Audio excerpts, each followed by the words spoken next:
हमें लोकसभा का चुनाव करने का अवसर प्राप्त हुआ था 2019 में।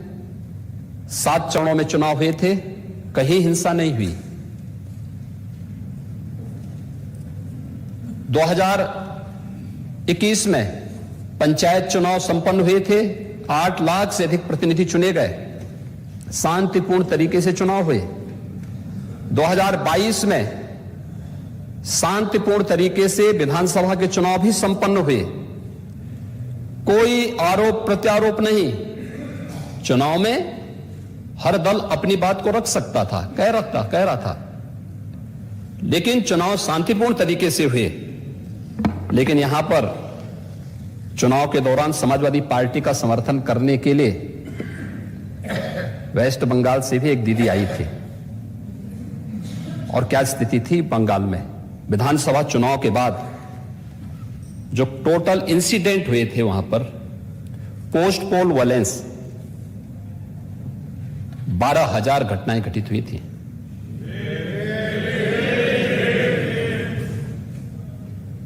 दो 294 विधानसभा सीटों में से 142 पर हिंसा की घटनाएं हुई थी, हिंसक घटनाएं घटित हुई थी।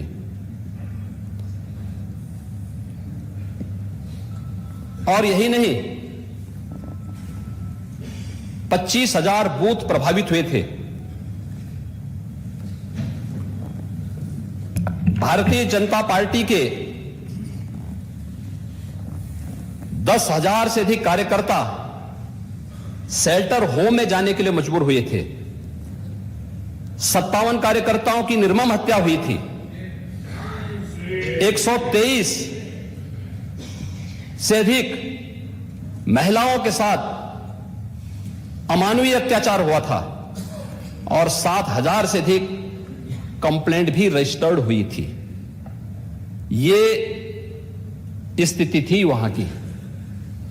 वेस्ट बंगाल की आबादी उत्तर प्रदेश की आबादी की आधी आबादी है और उत्तर प्रदेश में चुनाव के दौरान भी और चुनाव के बाद भी कोई हिंसा नहीं हुई। ये उत्तर प्रदेश की कानून व्यवस्था का एक उदाहरण है।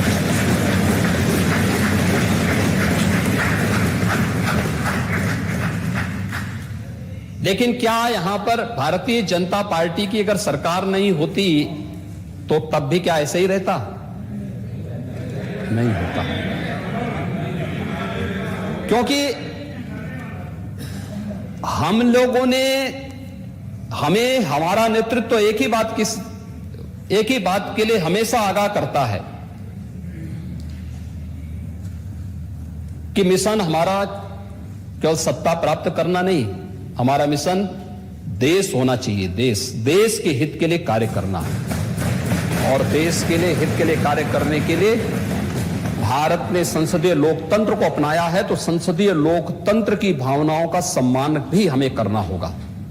उन संसदीय भावनाओं को सम्मान करके हमें आगे बढ़ना होगा और उन भावनाओं को लेकर के यहां पर लगातार कार्य होता है। उन्हीं मुद्दों को लेकर के हम लोग चलते हैं, उन्हीं भावनाओं को लेकर के सम्मान भी दिया जाता है, वही कार्य होते हैं। और यही कारण था मार्च 17 में जब भारतीय जनता पार्टी नेतृत्व की सरकार प्रदेश में बनी थी, तो प्रदेश में सरकार बनने के बाद से कार्य प्रारंभ हुए थे। हमने कार्य किया। डबल इंजन की सरकार ने डबल और ट्रिपल स्पीड से काम किया, उसके परिणाम भी आए। ईज ऑफ डूइंग बिजनेस में हम रैंकिंग में भारी सुधार हुआ। ईज ऑफ लिविंग के लक्ष्य को प्राप्त करने में हमें सफलता प्राप्त हुई। हम लोगों ने हर एक फील्ड में काम करने का प्रयास किया। यहां पे उंगली उठाई गई, खासतौर पर पुलिस के बारे में। क्या सच नहीं कि 2017 में 2016-17 तक दुनिया का जो सबसे बड़ा सिविल पुलिस बल है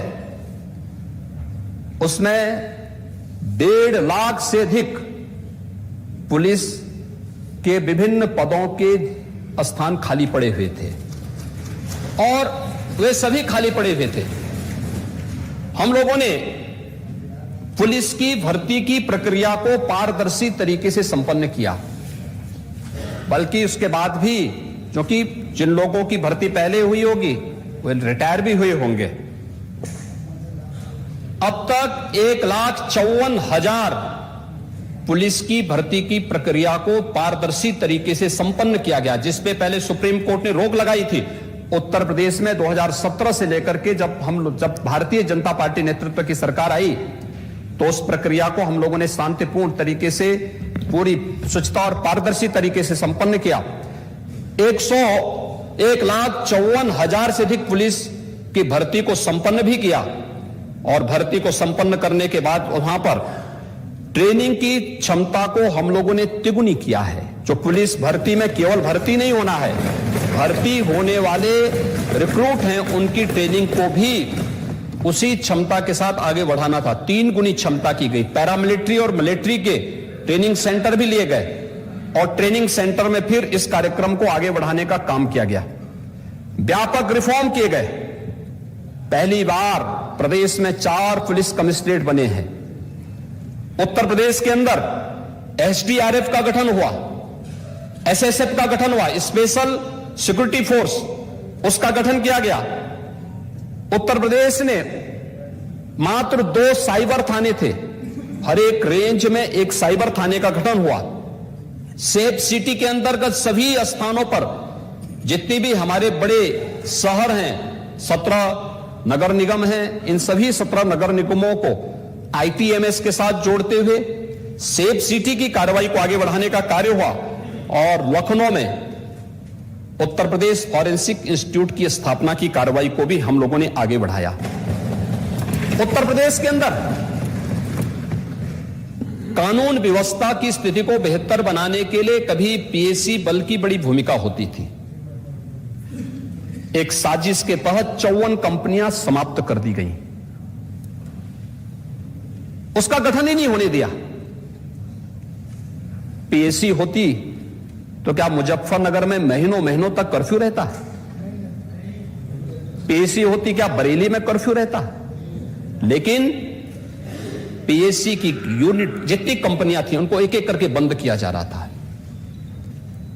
भर्ती में व्यापक